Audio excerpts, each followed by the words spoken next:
When it comes to aftercare, it really depends on the client's needs. Some clients are happy to have the massage experience, get up, put their clothes on and head off.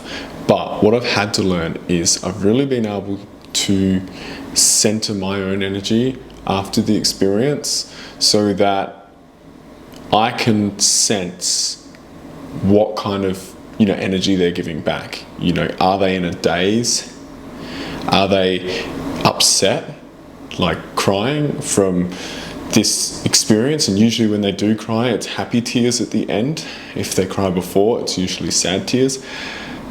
What sort of state are they in? What kind of breathing are they giving? And that really centers on what kind of aftercare I'm going to give them. What was their purpose for the booking? Like what was the original purpose? Because that can play a big impact. Is their husband sitting there watching?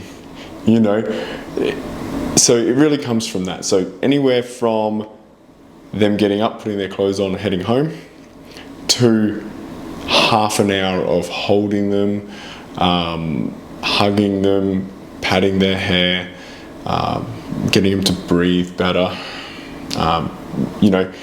Like a hypnosis. When they have a client that's hypnotized, they've got to bring them out of that state of hypnosis.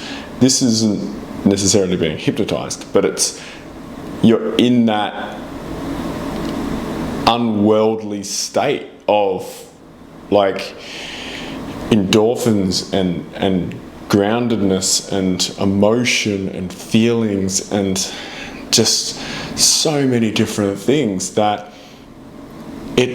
some people need to take that time before they get in a car. It can be an hour afterwards that they're actually fine to drive.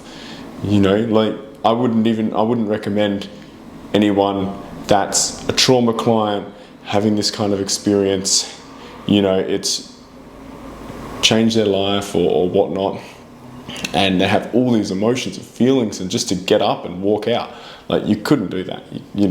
I mean, the fantasy clients, yeah, they're fine because maybe their partner's there, or it's just a fun little experience for them. But for the trauma clients, it can be a huge thing, and so I really want to set aside the time. It's important for me as a professional to be able to recognize what kind of aftercare that they need, but some people just want to get up and go, and there's not much you can do. You can't trap them there, you can't hold them there. I can let them know, sit in the car for 15 minutes, get your breath back, call a friend, do what you got to do. So yeah, I hope that answers your question. Otherwise, I am in Langston, I can't even pronounce it, in Tasmania. I hope you like my little setup for the night, and then I'm off to Devonport tomorrow. So otherwise, thanks. Till the next video, feel free to leave any comments, like, tag, share, follow, repost, favorite, and till the next video, I'm Chase, and ciao.